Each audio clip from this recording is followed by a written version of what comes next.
I always believed that success came to those who worked hard, stayed loyal, and played fair. I was the kind of man who didn't believe in shortcuts, who poured his blood, sweat, and sanity into building something from nothing. At 23, I started with a laptop, an old truck, and a dream. By 32, I owned a thriving logistics company, 2 rental properties, a 5-bedroom home in the suburbs, and a sleek black Mustang GT I'd only dreamed of driving.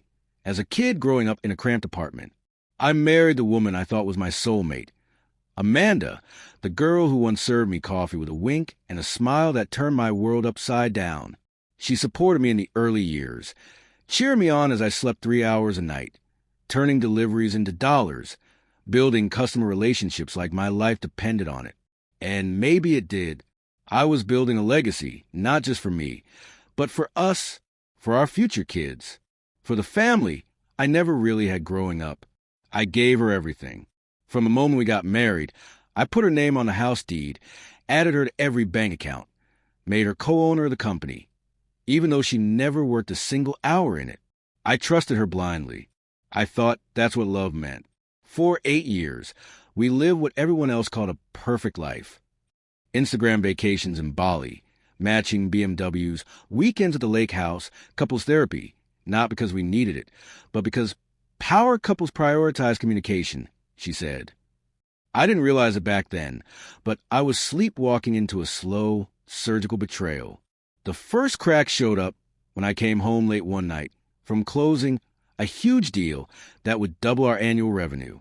I expected her to be thrilled, maybe in the kitchen, pouring wine, ready to celebrate. Instead, she was already in bed, scrolling on her phone, not even bothering to look up when I walked in. "You're always working," she muttered. "Maybe you should marry your damn business." I laughed it off, exhausted, thinking she was joking. But her tone wasn't. It was ice. Over the next few months, the air in the house grew heavier, like walking through fog that smelled like expensive perfume and hidden resentment. She stopped asking about my day. She started taking girls' trips, more often Miami, Scottsdale, even Paris for a week with her yoga friends. I didn't question it. I thought I was being a good husband by not being controlling. But deep down, something twisted in my gut told me something was off. I ignored it. I told myself I was just paranoid from stress. I kissed her goodbye every morning like it was the first day we met, even when she barely pecked me back. Then came the day that tore my entire life in half.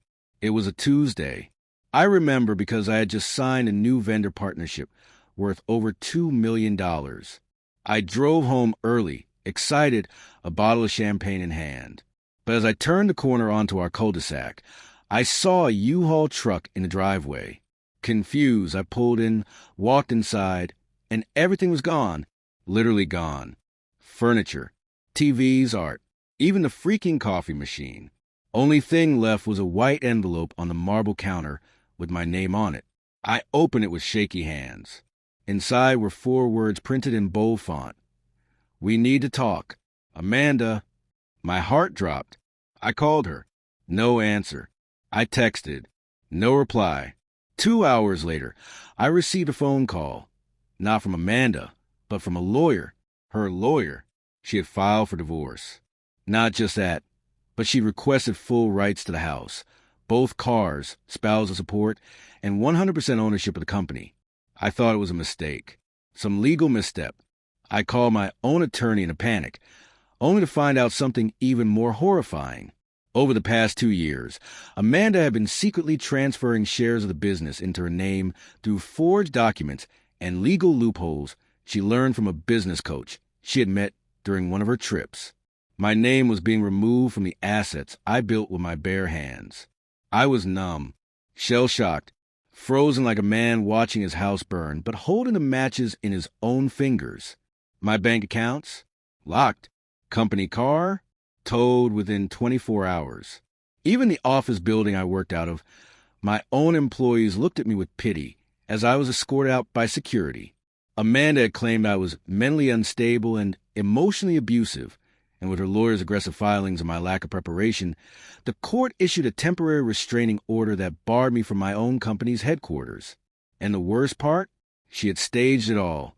Fake therapist notes, fabricated messages, doctored videos. She knew exactly how the system worked, and she used it like a scalpel. Friends stopped calling. My parents, already distant, believed her version of events. In the span of 3 weeks, I went from a man with everything to a ghost crashing on my old college buddy's couch, using his Wi-Fi to look for jobs like some intern. I didn't sleep. I barely ate. I'd sit in silence, replaying every moment with her, wondering how I could be so blind. How did I not see it? The answer haunted me. I did. I just refused to believe it. I had fallen in love with a mask, and now the monster beneath had taken everything I'd built, leaving me hollow and humiliated. But something inside me refused to die. In that darkness, a different kind of fire ignited, not the desperate flames of grief, but the cold, calculated embers of vengeance. I didn't want to hurt her. I wanted her to feel what I felt, powerless, blindsided, broken. And I knew one thing. If she thought she had destroyed me, she had underestimated the man she betrayed. Because I wasn't going to stay broken.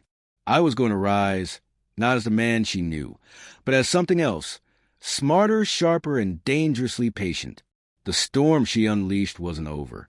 It had only just begun. Everything that once defined my existence, my business, my home, my reputation, was now buried under the rubble Amanda left behind.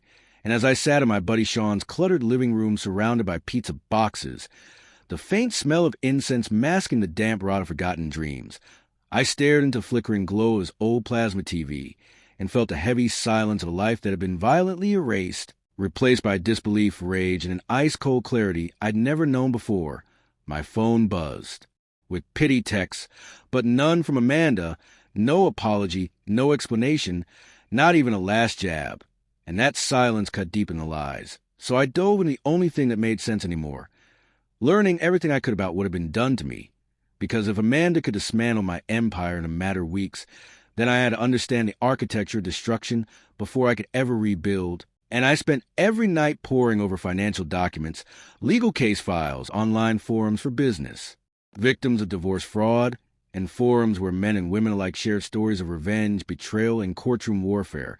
And somewhere in that rabbit hole, I began to sketch the blueprints, not just for my return, but for my revenge. And it wouldn't be quick, because quick is messy, impulsive, weak. No, I would take my time, strike where it hurt most, and smile while she watched it all fall apart just like I did. But this time, the wreckage would be hers, not mine.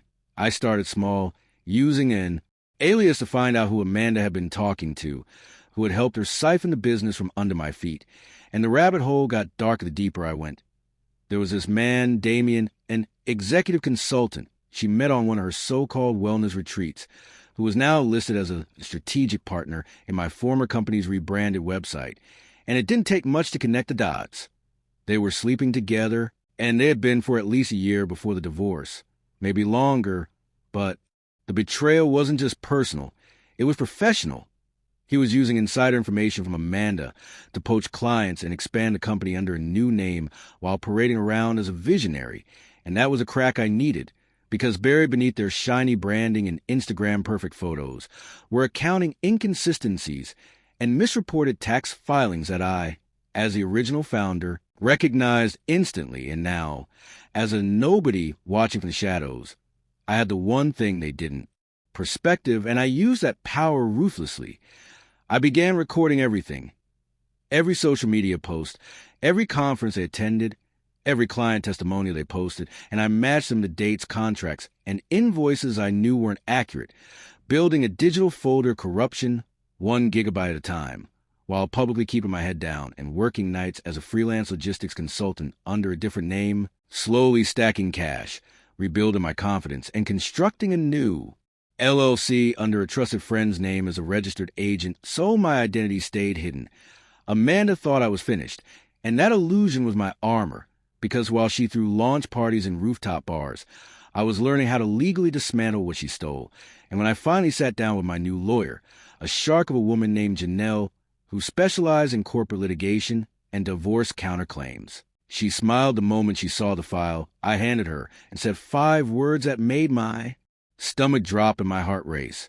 This isn't over, it's war.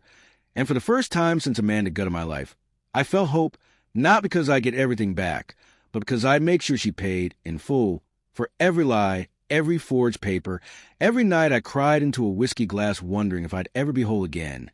Janelle explained the plan clearly. Amanda's current business, built on fraud, would be our target, not just through lawsuits, but IRS audits, whistleblower reports, and client testimonials that I would carefully gather from people who had quietly reached out, telling me they'd been misled by the new leadership. And I made sure not to burn bridges. I shook hands, smiled at former partners, and pretended to be a humble man looking to start over while secretly planting seeds of doubt about Amanda's ethics, sharing innocently phrased questions like, "Did she ever show you the final contract with the actual deliverables?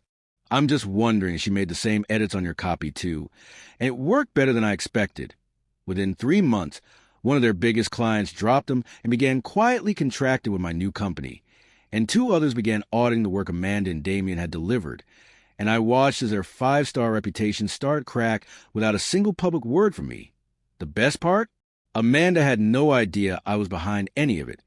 She still thought I was a broke, bitter ex who had faded into obscurity, which was exactly what I wanted, and meanwhile, I was feeding anonymous tips to investigative journalists, triggering a deeper look into the couple's financials, while Janelle filed a lawsuit demanding a forensic audit of the original business sale, citing fraud, coercion, and manipulation, backed by the forged documents I had recovered and verified.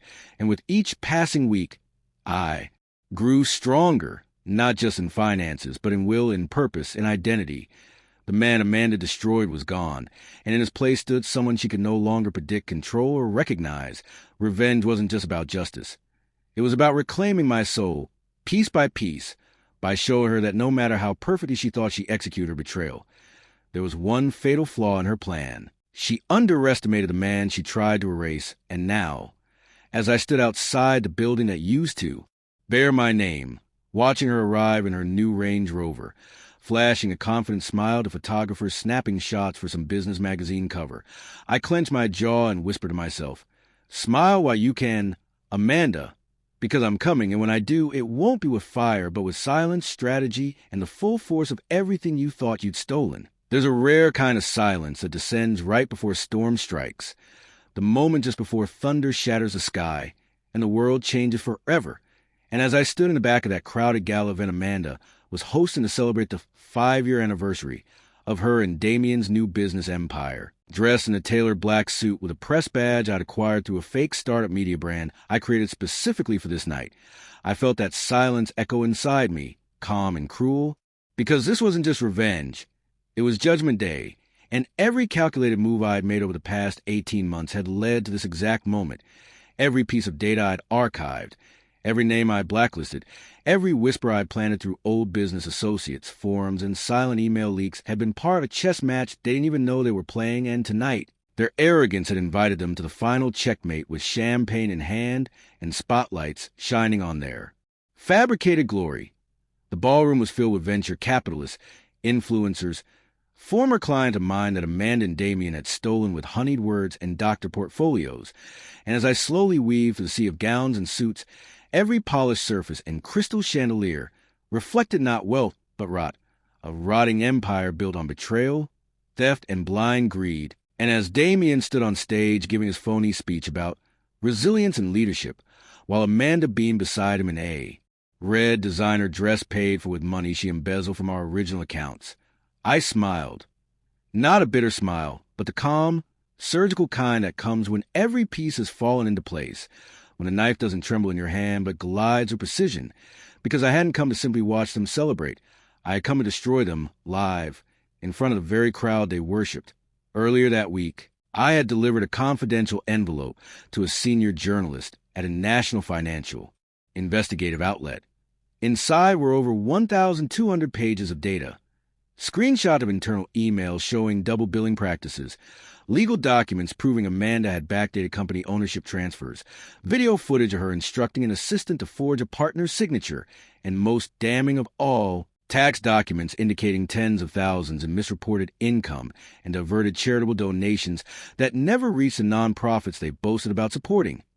I didn't stop there. I included Audio recordings of phone calls between Damien and a vendor they had blackmailed into silence using legal threats and NDA abuse, all compiled, verified, and packaged with legal affidavits signed by 3 former employees who had quietly left the company under NDA payouts and who I had tracked down and convinced to flip, each of them fed up with being complicit in Amanda and Damien's empire of manipulation. And the reporter promised me one thing. When this goes live, they won't recover, and I knew she meant it, because the piece was scheduled to drop at exactly 8:45 p.m., 15 minutes into the gala, and right as the opening video montage ended on screen with Amanda's smug face frozen in an artificial smile, every guest's phone buzzed almost simultaneously with a breaking news alert, and the room shifted from laughter to murmurs, then to stunned silence as screens lit up with headlines. Power couple exposed. Fraud, forgery, and financial abuse allegations rock tech darlings Amanda, Hale, and Damien Cross. People began scrolling, eyes widening, fingers trembling as the article laid everything bare: Amanda's betrayal, Damien's coercion, the fake donations, the investor lies, the forged signatures, even quotes from people close to her ex-husband, me, referring to me as the unknown founder ousted in a silent corporate coup, and I watched as Amanda's expression froze, her champagne glass slipping slightly in her hand as she leaned in to read over someone's phone, Damien rushing offstage, his voice rising in a sharp, panicked tone as he hissed into his phone to call their lawyer. But it was too late. The storm had already hit, and within minutes, board members began backing away, investors slipped out the side doors, and whispers turned into audible accusations. I left quietly, unnoticed in the chaos, and by the time I reached the curb, I received a message I'd been waiting for from Janelle. We're greenlit for full audit, federal and civil. It's done. What followed over the next few weeks was nothing short of a corporate meltdown. Clients pulled out en masse, lawsuits piled up, and regulators launched an investigation that froze their accounts and barred them from business operations pending legal outcomes. Amanda tried to save face, issuing a weak PR coach statement blaming internal mismanagement, while Damien completely vanished from public view, rumored to have fled to Belize, though a contact of mine confirmed he was living in a run-down villa under a fake name, dodging subpoenas. Amanda, meanwhile, was left to fend off the wolves, and as her assets were liquidated, the house she had fought so viciously to claim was seized, her luxury car repossessed, and her company, my company, declared bankrupt and fraudulent in less than 6 months. I watched from a distance, not with glee, but with quiet satisfaction, because justice doesn't always come in explosions. It often arrives like a cold wind, stripping everything away until there's nothing left but the truth. She tried to contact me once, an email from a new address. Subject line, "Can we talk?" But I never opened it. There was nothing left to say, nothing she could offer that would undo what she did. And I was no longer the man desperate for closure. I had moved on, rebuilt, and even thrived, creating a new firm that now stood as a silent juggernaut in the same industry, operating under a different name, but attracting all the clients they'd once stolen.